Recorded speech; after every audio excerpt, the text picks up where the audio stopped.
Hello and welcome to Andertons TV. My name is Jack Duxbury. This is the Moog Subharmonicon. I'm going to tell you what I figured out about it in the last hour or so. Moog Subharmonicon. I've had about an hour to play with the thing. Heard that initial jam, starting to get some sound out of it. This video is going to be an approach from a guy that really is getting his head around modular synthesis, still not quite in there despite the amount of times I've had modules in front of me. It's because I don't have anything at home yet and I'm trying to get the bug for it. Anyway, stop making excuses, Jack Duxbury. Also, go watch everyone else's video. Before you start hating me, please go watch Bad Snacks. Watch Lupop, Mylar Melodies, definitely, and Andrew Huang. Explain everything to do with this box. They've obviously had it before and do all of them together are showing great things. I just didn't see anyone approach it, probably because they're too smart, from a layman perspective of a guy that just plays a bit of piano. Why would I want this thing? Right, so I'm gonna just take you through how I'm seeing it at the moment. And I always try to get back to, oh, hang on, VCO, that's familiar to me. Subtractive synthesis, normal Moog business. Let's have a listen to it. So I'm plugged into the MIDI input here.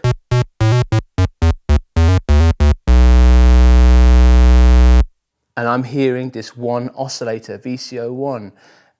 What's cool is I can change the waveform, so I've got a square. Becomes a slightly narrower square, and that also changes the character of the sub-oscillators, which we'll get to. And we've got a saw wave.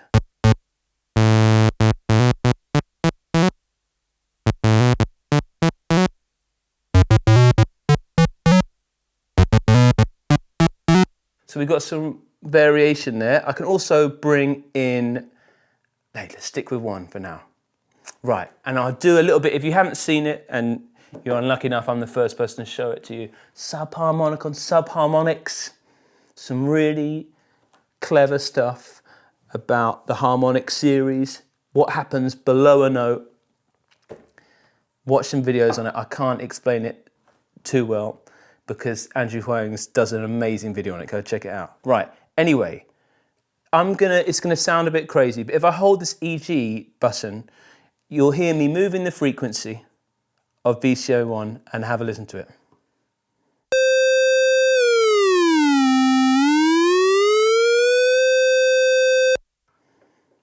Right? That's moving freely. What I want to introduce first of all is this Quantize button. And this will lock the frequencies of this oscillator and all the oscillators into some different scales. Firstly, 12-tone equal temperament scale, which to me is thinking chromatic scale Western music.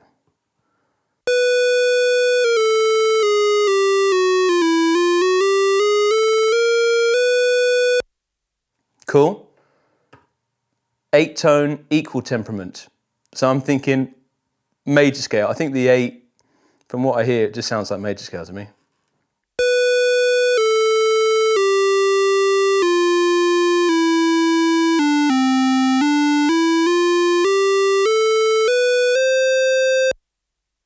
Hear that? Bit of major going on. Now we've got just intonation. Let's hear it.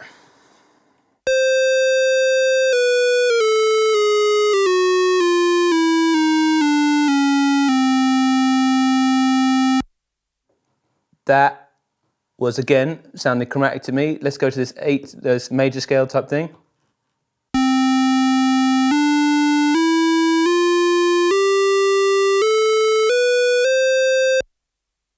Cool. Yeah, Jack, you made a really cool bit of kit. Sound like a bloody Fisher-Price keyboard. I get it, but this makes sense to me with the Quantize button showing it like that because, and what is the point of these scales? To me, they're split in equal temperament. It's going to be great with playing with other things. Say you've got a track and you want to get any of this stuff working with your guitar and normal music. And then I reckon the modular guys are going to dig the just intonation. And from what I was playing with, I get why, because as explained in other videos, the just intonation, actually everything rings together and has a very unique organic sound to it, very natural, and just feels great on its own. But for this, I might stay in that just intonation world because it just sounds right. Anyway, so that's one oscillator. We've shown you how it works in terms of one oscillator dividing in that scale. Now, what's cool is if I stay in this 8-note just intonation, let me play a note. Let's go 12 actually, because then I've got the full chromatic scale.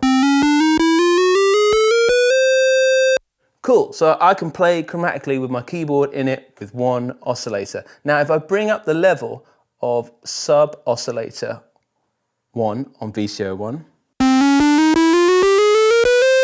bring up the level of the third one,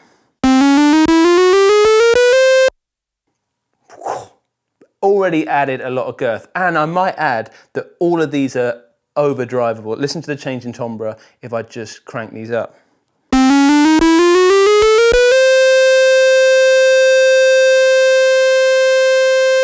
Hear it thin out a bit as well, so there's a lot of scope just in the oscillators, for me, for my little ears. Right, so we got one oscillator going on with one sub oscillator up. Let's change it and listen to what happens.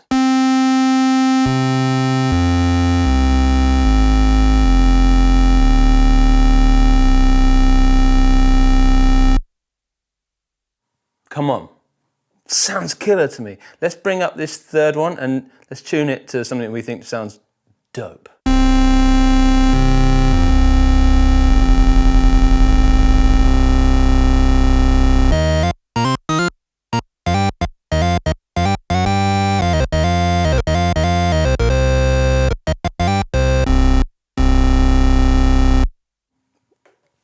Even just as a one oscillator mono synth, again, I'm showing you this because everyone else has shown everything else off.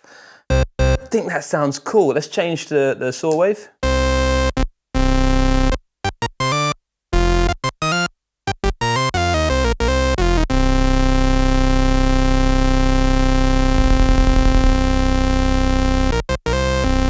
Right, probably I want to hear what the filter's doing. Classic Moog ladder filter, swoop it down.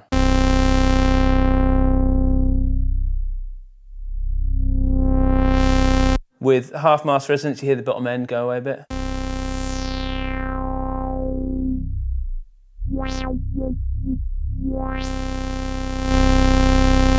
Just to show you it's still there, but we're wide open at the moment. And just a little bit on this, we have an envelope for the filter as well, so we can send that to the envelope, bring it down a bit.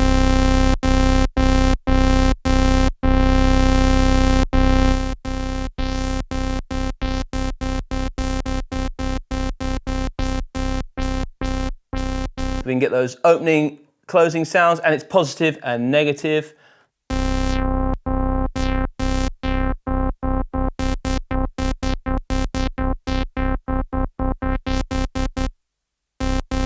A little bit of the filter, and we've got attack and decay.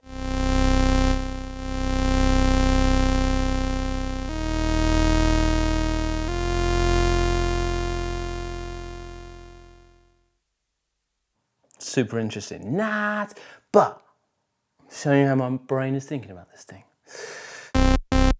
So we have got one oscillator going. Let's bring in the second oscillator, boy.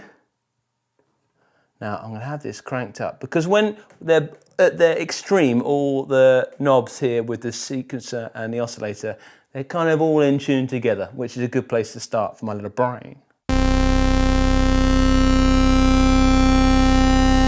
Now let's move this about.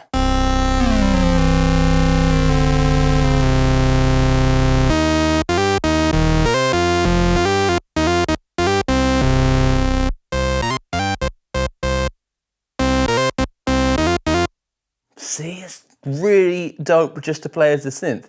Let's bring up some oscillators with it.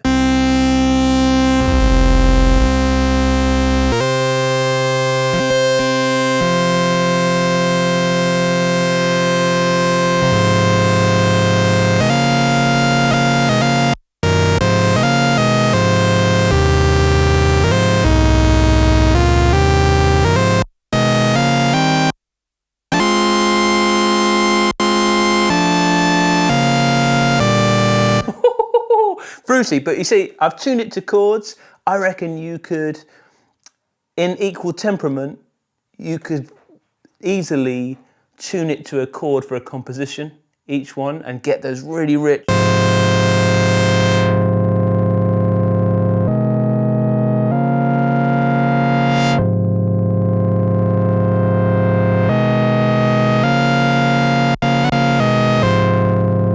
I'm not changing there, but that's one thing in my little brain. I'm like, actually, I could probably go through a track and put the chords in. That sounds like a fat polysynth to me. I've got 6 oscillators on the go now.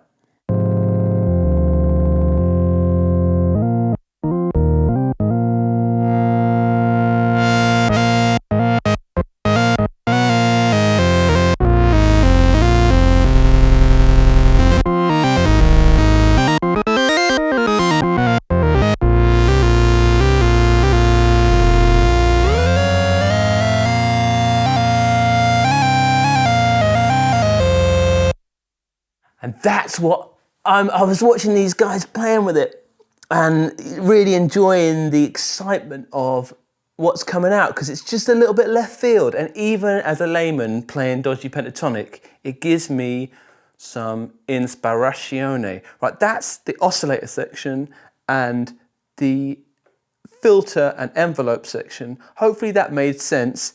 I'm just going to get into what you can do with a sequencer, because this is where it gets pretty crazy for my little brain. Sequencer land. This is how my brain has got round it. I've got 2 sequencers, 4 steps each, and then I have 4 polyrhythm generators. We'll get to that in a minute. I normally struggle with sequences, but this made sense to me, which is weird. It's like the first one that's ever got there. What I do is, I'll play a note. I can hit trigger on here, which helps me. Now, to make a sequence, I have these little knobs here, and I'm set to the 12 tone just intonation. The steps on here will change based on what you've got set in the quantize value. All right, so here we go. First step. Now I want to set the first step.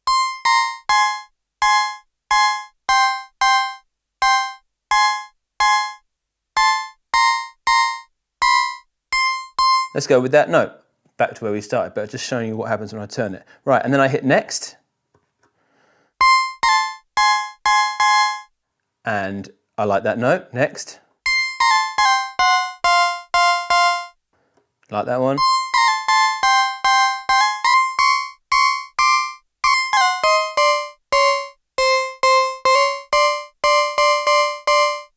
I like that one.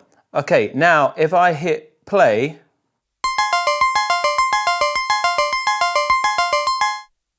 I've got a little sequence going on there because I've told it to look at oscillator 1. So at the moment it's just sequencing oscillator 1.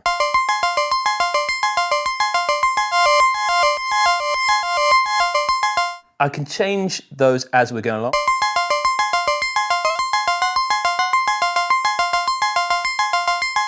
So I dig that, right? I can change the range of it as well. And that's where it gets crazy. I can see why people are digging it as a, whoa, this is just giving me ideas thing. Because the divisions of the subharmonic scale kind of extend in my brain like exponentially and change over octaves, the relationship. So when I've gone to this 5 octave up, 5 octave down range, you're hearing a lot more notes. Or a variation in notes.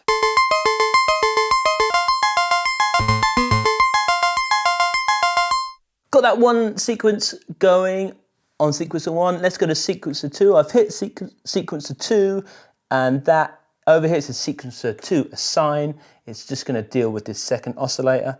Let's put another pattern in. Let's have a trigger.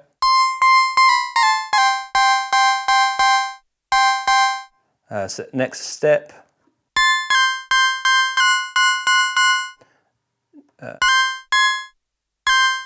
Next step.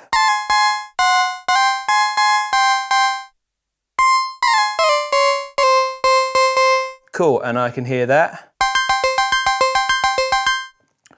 Right, now I can get both sequences playing at the same time. If I hit reset, they start at the beginning. Sounds a bit like music to me. What if I want to assign a polyrhythm to the second sequence? And the way it works in my little brain is at the top, these are like 1 for 1. It's just playing a sequencer I've got it sequenced up there. But as I move this down, it'll divide it. I think it's like 16 subdivisions down.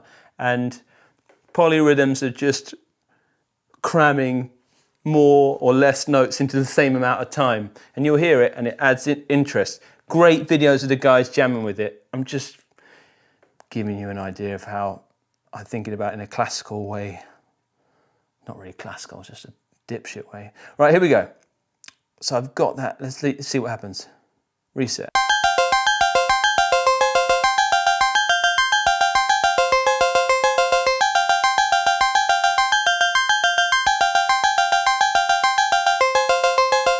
So I've got a polyrhythm going on. Sounds cool to me, right? I can extend that and have different polyrhythms. Let's just have a jam with it.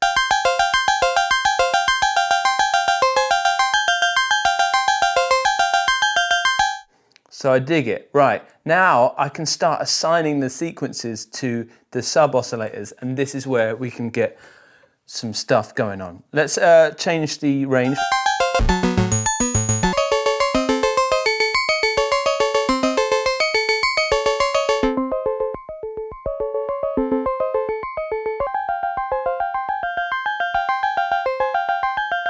I'm going to change, just so I can hear it, to 8-tone to major scale.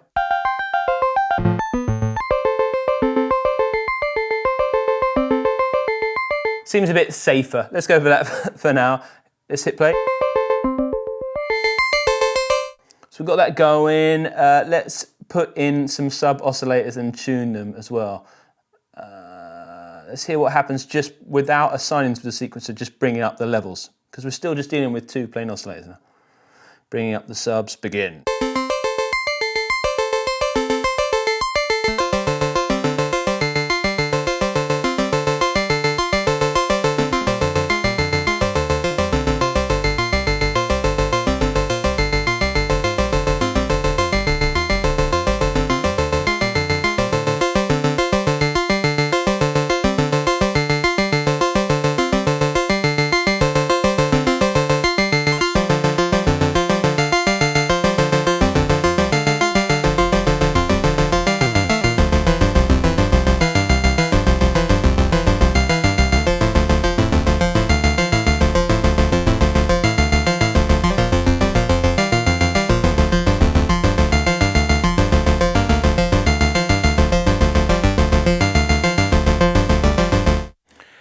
Right?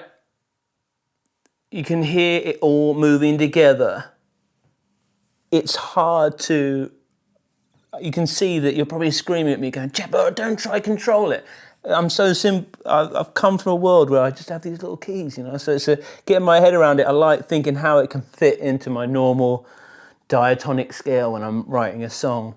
I can hear that going on in there. I'm going to now just hit these sequencer assign buttons and see what happens next as well.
Right, you just saw what I've experienced in the last, now it's getting up to 2 hours with this thing, is you flow in and out of chaos and disaster, and then you're like, oh, just a little, you come through the forest and you found something, you're like, I love it, I totally dig it. And that's not even touching the possibilities of patch-based stuff. This is just out of the box. Right, talking of patch bays, when I was just getting there, I realised that there's a guy that knows about this stuff, and his name is Ben Champion. He's the head of the keyboard synth department in the shop. Now, he's over there. I can't go in there for obvious reasons, but I'm going to video call him because word on the street he's going to buy one of these bad boys as well. So apologies for this. I'm going to kind of ghetto put my phone in front of the camera, and we're going to have a video chat and get the perspective of a guy that really knows about modular stuff. Let's do it. Here we go, video. Hey, oh hi. You see? Hello, Ben. How you doing? How are you? We're so socially distanced, bro. So far away, not a soul in sight. Well done, sir. Well done, sir. Sorry to call you in for this ghetto setup. Word in on the street is you're buying a Subharmonicon, yeah? Later today, I'm so excited. Oh, geez. Why? So yeah, it was, I mean, I heard about it when they did the Moog Fest version like 2 years ago, and I thought I needed it. So I was really excited when they announced it. It's that really cool combination of an interesting sound and just that weird sequencing for me, because I've said it before on the videos, you've got great chops and all your theory knowledge, and I have a zero. So what I like to do is use interesting sequences like the Turing machine or this one to kind of be the start of a track. So give me kind of the ideas that way.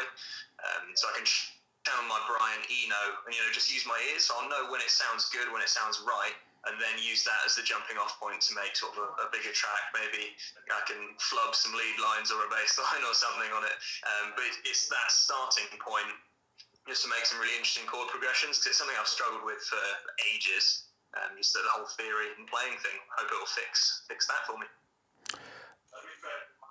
I can see that. But I think you'll do great with it. What are the type of customer? Oh, someone's calling me.